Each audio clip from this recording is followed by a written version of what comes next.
नमस्कार सबैजनालाई। र आजको भिडियोमा चाहिँ नानीहरू माझमा कसरी पढाइमा कम्पिटिसन गराउने त्यो विषय मेरो लामो शिक्षण क्षेत्रमा भएको अनुभवलाई म तपाईँको माझमा सेयर गर्न चाहन्छु। शिक्षण क्षेत्रमा लामो अवधिसम्म मैले काम गर्दा है कति प्यारेन्ट्सहरूले कोही बेला शिक्षण क्षेत्रमा सम्बन्धित व्यक्तित्वहरूले नै नानीहरू माझमा गलत तरिकाले पढाइ विषय लिएर कम्पिटिसन गराएको मैले देखेँ।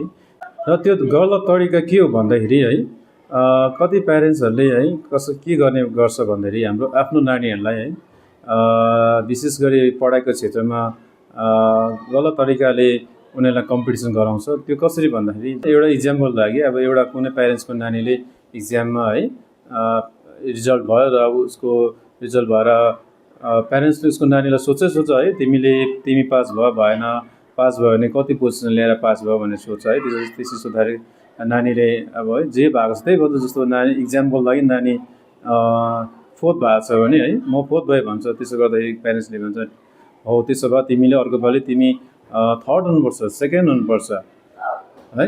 र सपोज अब 10 भएको छ भने तिमी अर्को पालि 7, 8, 5th हुनुपर्छ।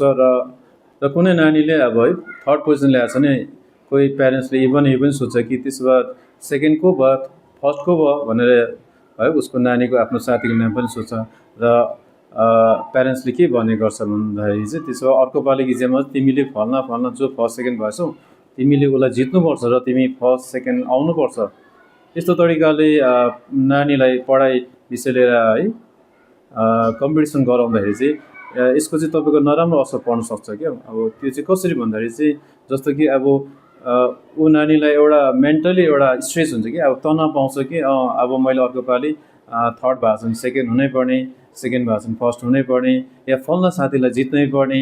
यसरी एक प्रकारको उसको माइन्डमा एउटा स्ट्रेस आउँछ है, जसले गर्दा उसले उसको माइन्ड साउन्ड हुँदैन। त्यसरी साउन्ड बिनाको माइन्डले है पढाइमा ध्यान दिँदा त्यति राम्रो हुँदैन।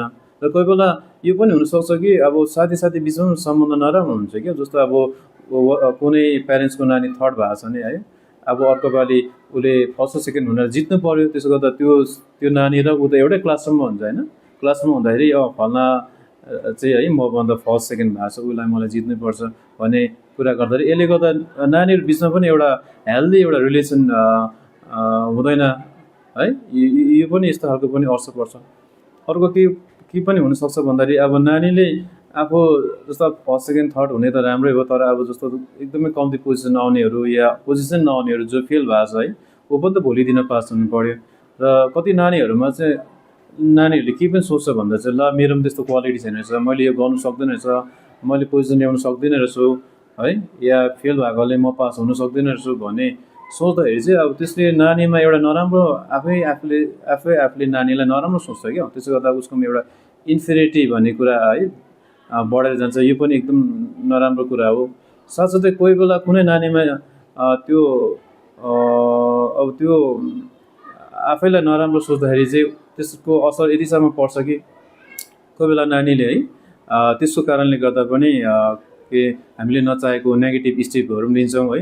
र यसैले गर्दा आज म तपाईँहरूलाई चाहिँ सही तरिका हामीले हाम्रो नानीलाई है कसरी पढाइमा कम्पिटिसन गराउनु पर्ने। अफकोर्स नानीको माझमा कम्पिटिसन भन्ने हुनु पर्यो, तर कस्तो पाराले कम्पिटिसन गराउनु पर्ने सही तरिका के हो म तपाईँहरूलाई त्यो भन्न गइरहेको छु। र हामीले कहिले पनि नानीहरूलाई है नानी माझमा या तपाईँको नानी छ तपाईँको नानी छ अर्को नानीको माझमा कहिले पनि कम्पिटिसन गराउनु हुँदैन।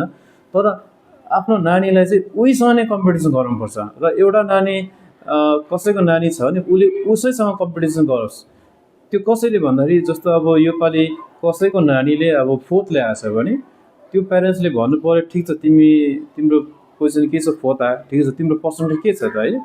पर्सेन्टेज त्यो नानीले भन्छ नि अब जति पर्सेन्ट आएको छ, जस्तो इक्जाम्पल लागि 70% आएको छ भने ठिकै छ नानी तिमीले योपालि 70% ल्याएको छौ है, अर्को पालि तिमीले 75, 80 ल्याउनुपर्छ र तिमीले आफैलाई बिट गर्नुपर्छ भनेर चाहिँ हामीले नानीलाई चाहिँ कम्पिटिसन गराउँदा चाहिँ ऊ आफैसँग र मेनली हामीले नानीको पोजिसन है आफ्नो नानी र अर्को नानीको पोजिसनको माझमा कहिले पनि कम्पेरिजन गरेर चाहिँ हामीले कम्पिटिसन गराउनु हुँदैन।